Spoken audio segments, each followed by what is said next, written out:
It's one of those fundamental assumptions that we make as renters. If something breaks, the landlord fixes it. But did you know that in Portugal, that is not always the case? I found out the hard way, and I hope you don't have to. Hello, I'm Kimberly Ann, also known as Expat on a Budget. Super excited that you're here. And this video is not going to be on how to rent or how to find an apartment to rent in Portugal. You can check out idealista.pt or flatio.pt if that is something that you're interested in or looking for. In this upcoming video, I'm going to talk about what I wish I had known before I moved into my apartment.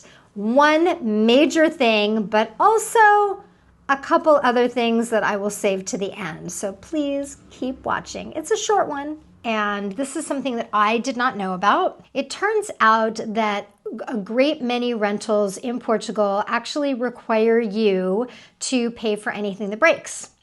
And I did not know that. And it's not just something that breaks that's your fault, it's anything that breaks. And so it could be the fault, I hate to say the word fault, but the fault of the landlord, or it could be shoddy construction due to the people that the landlord hired, or it could be due to the wind, it could be due to anything. And I found, like I said, I found this out the hard way. So the first thing I encountered was my toilet I have two bathrooms and one of my toilets does not flush and never has really. And so I did ask my landlady to send somebody to fix the toilet. I had to pay for it. So, and then it turned out that the toilet could not be fixed. So I have one, it flushes sometimes, but not always. And I was told never to put toilet paper in the toilet. Thankfully, I was used to this. I've lived in a van for a year and had a similar situation. I also lived on a houseboat for a couple of years and wasn't able to flush the toilet paper there. So I've dealt with that before. It's not really a huge problem for me. Some people get grossed out by that. Luckily, I am not one of those people. However, I did have to pay for the person that came or the plumber that came and looked at the toilet and could not fix it. Then the next thing that happened is one of my blinds. You have blinds that come down over the windows, which are super great, amazing, blackout blinds. But the wind pushed the blind out of its track, and I had to pay for it to be fixed. Now, this is something that I have friends that rent out property in Spain, and they said, no, this would never happen in Spain. Like the landlord is responsible for fixing that. It's something that happened that you didn't do on purpose. And so, yeah, but not here. And in my old apartment near San Francisco, my landlord fixed everything. So, and I had a lot of problems. I had four floods during the time that I lived there. I just got lucky, I guess. And I had a stopped up shower drain that wouldn't drain, and he hired a plumber and so on and so forth. There were quite a few issues, hot water heater issues, filters that had to be changed. She did all of that for me. Here in Portugal, no. Now, I will say that my neighbors, their landlord does fix things, but they haven't had as many things go wrong as I have here. So another issue that I had, the landlady did take care of this because it was within the first month or so of me moving here, was the wallpaper. Wish they hadn't have put wallpaper, but it's behind me. It's all wallpapered. It's gray, so it's very pretty, but it started peeling off the walls. They said that the workers that refurbished the apartment said that they couldn't paint it because there were too many cracks.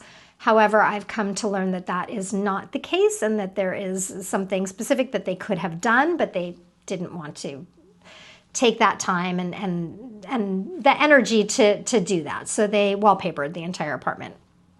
And still the wallpaper peels off in certain places now. It comes off in the seams. I have bought wallpaper glue, and I just take a Q-tip and I do my best, but yeah, there's nothing I can do. She said that if it ever happened again after the first time, and it was peeling off in sheets and sheets in the guest bedroom, she said if it ever happened again that I would be on my own. So the third thing that happened, which was a major thing for me, is that my kitchen drain, the drain in my kitchen sink stopped draining. And and then my shower also stopped draining, but I was responsible for it. So I contacted her and I said, okay, I need help. I can't use my kitchen sink at all. I couldn't wash my dishes. I couldn't cook. And she said, well, you're going to have to figure it out. And I said, well, okay. I understand now, like with the blinds person, she sent somebody out, but I had to pay for it. And it's not super expensive, but it's not cheap, and it does add up. So every time a workman comes out here, I'm paying 30 to 50 to 100 euros, or a little bit more than that. So I said, okay, well, I obviously have to pay for the kitchen sink, so can you send somebody out? And she said, no, I'm too busy. You're going to have to figure that out on your own. And I asked around, asked friends, looked online. I contacted 3 or 4 different plumbers. They said that they could come out in 2 to 3 weeks. And some of them never even responded. They just never returned my calls or never returned my WhatsApp messages. And then the ones that did said that they could come out in several weeks and that they had a minimum of a couple €100 charge, whether they fixed it or not. So that to me was not something that I could afford. And it didn't feel right to me. I'm not saying it's not right. I'm just saying that's how it felt for me. So after a few more days and looking everywhere that I could and asking everybody, I decided to go on TaskRabbit. And I did hire somebody who is not a professional plumber, but he does plumbing. He came out, he was amazing, Portuguese, and he couldn't fix it the first day. And I did pay the TaskRabbit fee. It was about €100, maybe even a little bit more, not much more. And then he said, well, I'm not going to charge you for tomorrow. I'm going to come out again if that's okay with you and see, I have another idea. And I don't want to charge you because I didn't fix it. I said, no, that's not okay with me. This is your time that I'm paying for. You did come out here and spend several hours, so I will pay you again tomorrow for your time. So he came out the next day, and this is where it gets a little bit crazy in my mind because he removed a pipe that probably should not have been removed. He did fix it. It does work now, but if I was my landlady, I would not be okay with that. I would have sent my own professional plumber out if I owned an apartment, and I would have made sure that the work was done correctly. However, the work was done and the sink works, and he fixed another. I was having a problem with the other sink, and so yes, it got done. Did it get done in a way that if I was an owner, I would have liked? Absolutely not. But I did the best that I could under the circumstances. If you are finding this valuable, I would love it if you would subscribe. I've got a lot of stuff to talk to you guys about. So moving on, then about less than a month later, my shower drain clogged. And I did not want to hire somebody or call somebody out.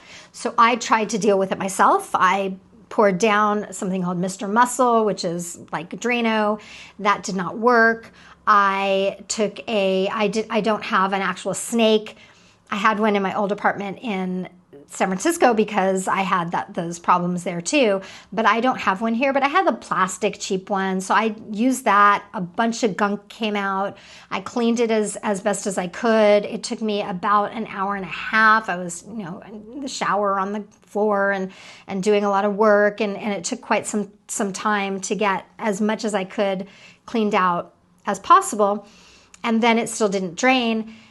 One day I was taking a shower and I noticed the water was bubbling up outside the shower in this little area. I'll throw it in on B-roll. And so I thought, well, open that up.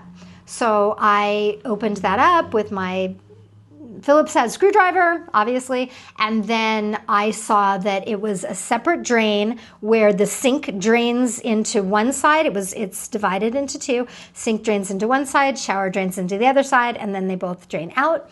And it was just disgusting. I didn't take any video because it was so gross. I thought about it and I was like, no, I don't ever want to see this again.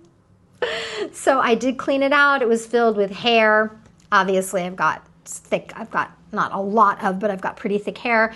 And then it was filled with these like sheets of gunk that looked to me like algae. So it probably was. It looked to me like kombu algae, like seaweed. It was thick and hard, like not hard, but you know, viscous and pretty gross and black.